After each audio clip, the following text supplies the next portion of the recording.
How do you write a good research question? We're going to look at that in this video. Hi, everybody. I'm Leigh Hall from teachingacademia.com, and I'm all about giving you the tools you need to navigate academia to make your best impact. If you're new here, make sure you hit the subscribe button so that you get notifications because I put out new videos each week. So today we're going to be talking about something that a lot of early scholars struggle with, and that is writing a high-quality research question, all right? And so you can use a research question, obviously, if you're collecting data for a dissertation or research study beyond your dissertation. You also need research questions if you're doing literature reviews. And so today I brought back a really popular guest, Dr. Ian Auburn, who had previously interviewed to talk about 8 steps to writing a high-quality literature review. And Ian's got some really good ideas and approaches to how we can think about writing high-quality research questions. So let's go take a look and listen to what he has to say. All right, thank you, everybody, for joining us. I have Dr. Ian Auburn with us today. Ian, welcome. Hi, thanks for bringing me back. Yeah, so Ian, in case you don't know, has he's got a great post and earlier interview that I will link to. I'll have a card pop up at the very end of this interview that links to your previous interview on 8 steps on how to write a literature review. Ian is currently an assistant professor of literacy education in the College of Charleston in Charleston, South Carolina, a beautiful place. Right? With palm trees. With palm trees, right? I can see them through the window. I won't show you outside my window, which is currently gray, and it could start snowing, which might have been the case. I don't know. I hope that wasn't the case the last time we talked.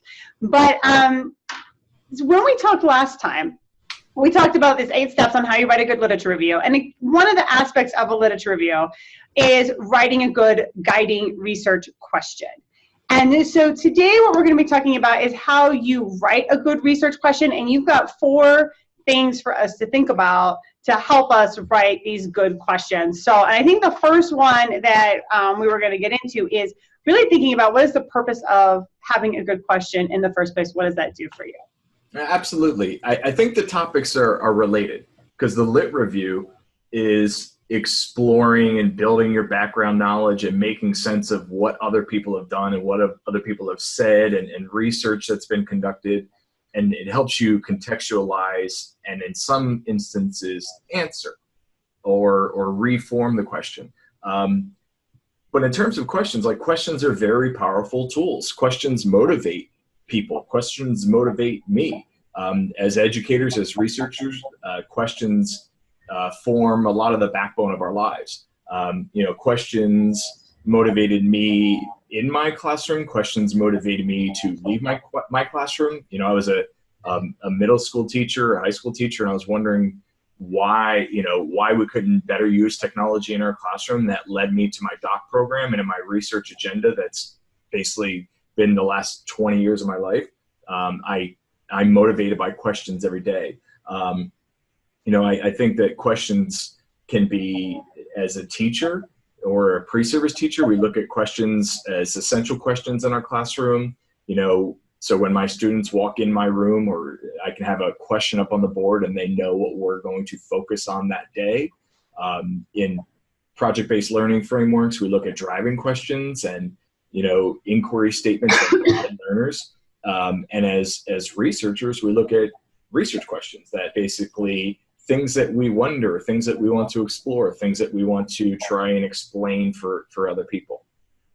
So, let's say, I'm just getting started. I might be in a doctoral program, or I might be, a brand new assistant professor getting my research line going.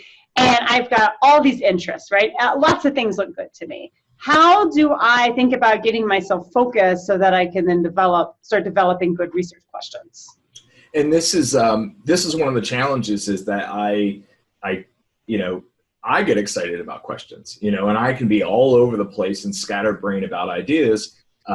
But then I talk to students and I talk to colleagues and I talk to people, especially the challenge is if I'm a graduate student or a doc student, you feel like it needs to be a different league. And we put this extra pressure on ourselves. And a lot of times I think that students don't fully understand what they want to research. So at the end of our time, I'll suggest, trusting your gut. But I think To begin, the challenge of focus, I think, is very, very important, because you can research everything out there, but as my advisor Don Liu suggested, there's a whole ocean out there. It matters what you want, where you want to dip your bucket, like what interests you the most. When you focus your question or questions or your line of inquiry, how clear and concise do you want it to be? How broad, how narrow? There are times that we want the research question to be very open-ended. In project-based learning frameworks, the driving question is very, very open-ended, because you want anyone to see where you're headed. Depending on your research agenda, you might want to conduct an exploratory study or a pilot study, and you want it to be very open-ended and sort of see what you find out. I see parallels with that in research, in work I'm doing now in social network analysis, where I don't know what's out there and I just want to see. I'm learning in the process. But then there's other times that you want to be super focused, very clear, very concise. If you are building an instrument, if you're doing psychometrics and you're building an instrument looking at online reading comprehension, perhaps, you want to be very specific about what your research questions are, where you are headed, and then how you define your different concepts. Yeah, my advice that I give to doctoral students, part of it is what my advisor told me, which is think about what you want to be known for. So when it comes time to focus, you want people, when they say your name or they hear your name, they should associate something with you. What do you want them to associate with you?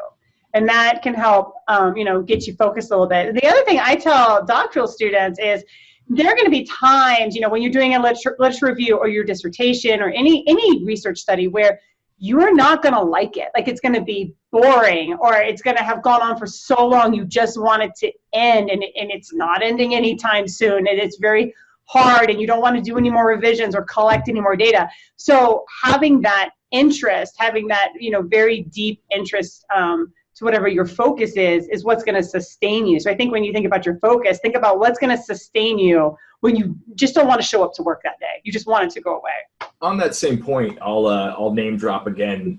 One of the pieces of advice that Lori Henry gave me a long time ago is keep it focused and aim small, miss small. She said that your research question, keep it small, keep it simple, especially for larger projects. For grant proposals, most definitely, but for research projects, for thesis, dissertations, stuff like that, keep it small, aim small, miss small, because your research and the questions are going to expand on their own. So start small, very simple, very basic. That's one of the mistakes that I make often, is keep it small. It's going to expand on its own. And with your earlier statement, I definitely agree. I think that's one of the lessons that I am learning after having been in the field for a little bit, is that there are a lot of people that say, well, who are you? What is your question? And I'm like, well, I'd like to have a lot of questions. They're like, no, you have one question, and so you keep, throughout the course of your career, you keep expanding and contracting that as you learn more. Yeah, I think of it as, what is your question or questions that address this larger problem, right? So there should be some problem that you're passionate about. And so I would say, better than who are you and what's your question, is, so who are you and what problem are you working on, right, to solve? How are you trying to make things better? So once we have this, once we have sort of figured out our focus, then how do we go about crafting a good research question? And I wonder if this is a good place to share your post that you have on how to write a good research question, where you've got these different examples of what makes one better than the other. What do you think? Yeah, that's fine with me. Okay. I'm a big believer in whiteboards. I have whiteboards in my office. I'm a big believer also in paper around, or moleskin notebooks. I think that we can use devices, to have like a web, or a semantic web. But I think after you get the focus, and the focus has to include a lot of brainstorming and getting ideas out there. I think one of the first steps is, I had a couple questions on the post itself. One is, what's the subject of interest? Is it for you? Is it for other people? Do people care about it? Do you care about it? Right. I just wanted to, I think it's important to say for people that are beginning is you should care about it, but it's not, like you said, it's not enough for just you to care about it. It has to have, meaning beyond that. And this goes into the lit review, topic. And in any research, when you're conducting research, when you're conducting empirical research, you want to think about the field. You want to think about, okay, what has already happened? Who has done this work? What are the questions that remain? You want to tie yourself into that. A lot of times you're not the first person that's conducted this research, and it's okay to look at it from another lens or another angle. But what's a subject of interest? Are you interested in it? Are other people interested in it? Does anyone care? Would anyone care? Then you want to think about the audience. What is the purpose of this, or what is the, where will this question go? Is this an academic essay? Is this something you're writing for a class? Is this something that you're presenting to the general public? Is it to a research community? Those will make a difference. In a lot of my research and a lot of my work, I conduct work and I present it to, my academic community. But then at the same time, I've been thinking about how do I make my work more approachable and accessible? And I need to change the research questions to do that, because then a quote unquote normal person will look at this and say, well, I don't understand what you're trying to get at here. Think about, after that, think about a line of questions. And this goes back to the whiteboard. This goes back to writing things out. Write out every single question that you might have all around that focus of that potential research question, and wordsmith, look at possible permutations of that.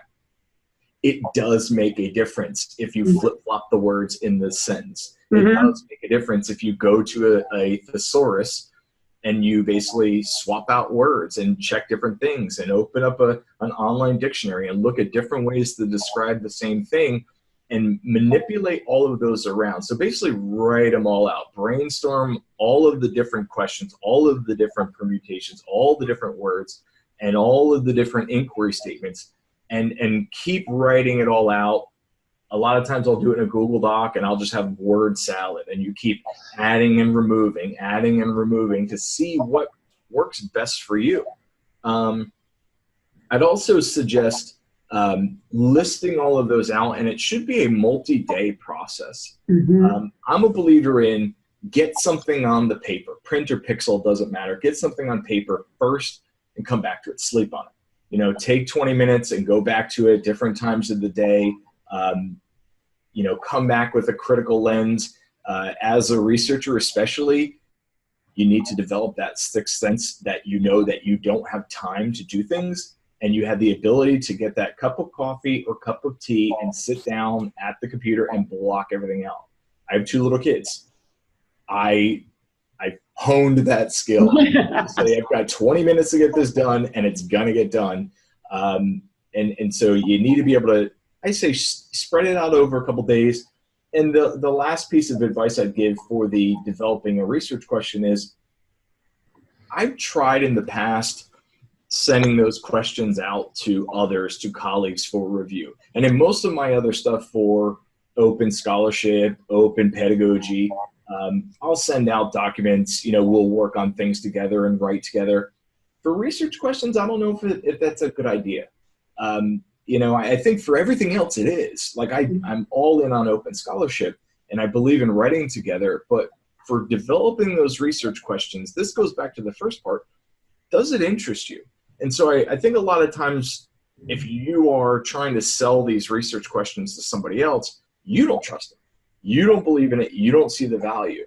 So a lot of times when you're like, well, I'm not sure, let me talk to the professor or talk to my advisor, or if you don't see the value in it, if you don't see which one, if something is not coming, rising to the top, you haven't found it yet. Yeah. And I think